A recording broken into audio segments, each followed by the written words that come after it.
I've been quiet for 10 months, but I'm getting real sick of being neglected. Nadia wanting to move to Miami while dealing with Michael already said everything about where she thought this situation was heading. This wasn't just about co-parenting or convenience, this was about positioning. The conversation made it clear she was hoping proximity would turn access into priority, even though the circumstances never supported that fantasy. How was your trip to Ghana? Ghana was cool. It was the kids' last day of school, so I said bye to them for the summer break. And then I didn't even get to talk to old girl. Her last message to me was so weird. So what did she say? She's like, I don't really have nothing to do with this baby. I don't want nobody to know I'm having your baby. So I had to miss Nadia's baby shower to really see if I had a baby number 3 in Ghana on the way. Unfortunately, I couldn't get a straight answer, and the situation is still unresolved. I'm just glad that Nadia did not follow through about telling Rada about any of this. In Africa, when a woman feels like she having a baby with a man that's already taken, she's ashamed. Not like America, right, where she goes on a TV show and tell everybody what's happening. Yeah. Even though Michael didn't show up for King's birth, I'm just happy Michael is here now and the baby's healthy and everything went smooth. Plus, he missed the birth of Rada's baby too, so I guess I don't feel that bad. God, such a good baby. He wouldn't cry one time.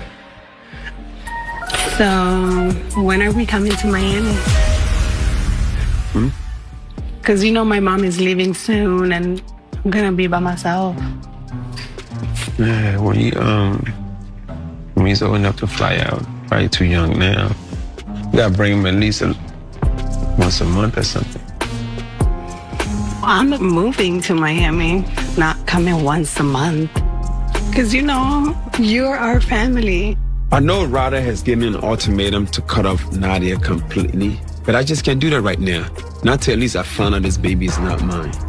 I'm trying my best with Rada, and I don't want to go against her wishes, but it's not that simple.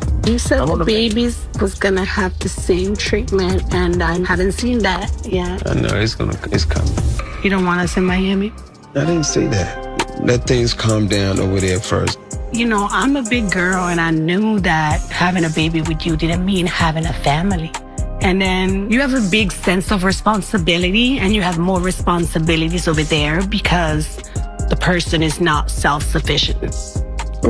I'm more self-sufficient, so you're like, you don't need me around. But it's just not fair. It's not fair for the baby. You already missed his birth. I miss everybody's birth. You haven't slept over. It makes me so upset. I knew what I was getting myself into with Michael. I know he's engaged, but I just want him to treat me and our son with the same respect and attention. We are important too. I just don't want this baby's feelings to be hurt. I'm not going to treat him different. I've been quiet for 10 months, but I'm getting real sick of being neglected. And it's time for us to come to Miami. What's that?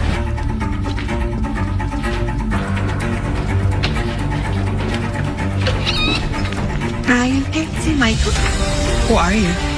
Mom said I'm here for Michael. What the Could you let the lady in? Are you serious? Is this a DNA test? I knew Nadia would be very upset about his DNA testing, but Rada and Claudia were very convincing about Nadia's running the streets.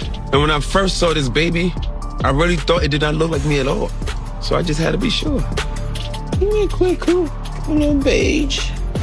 Just want to make sure that you're really African. Yeah.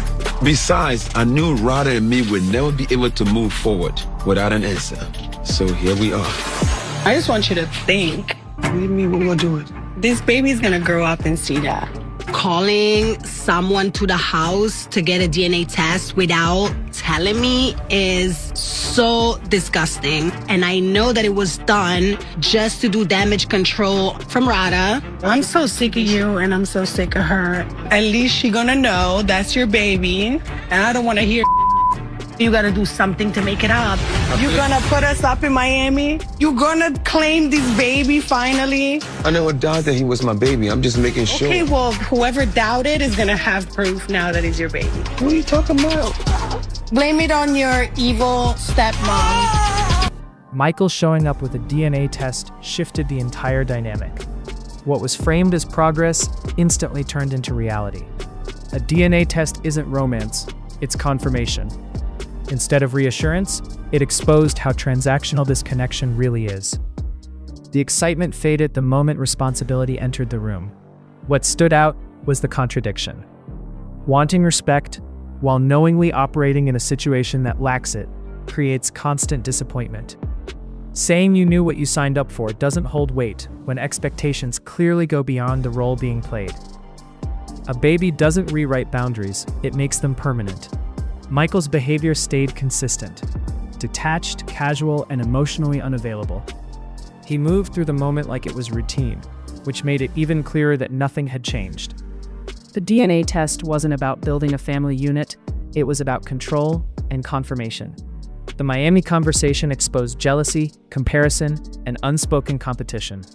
Wanting the same treatment as the main partner while acknowledging you're not in that position creates constant conflict. This wasn't about love. It was about access and validation. At the end of the day, the truth landed quietly but heavily. A child doesn't secure commitment, and proximity doesn't guarantee priority.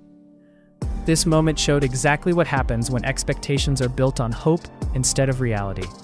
Nothing was clarified, but everything was confirmed.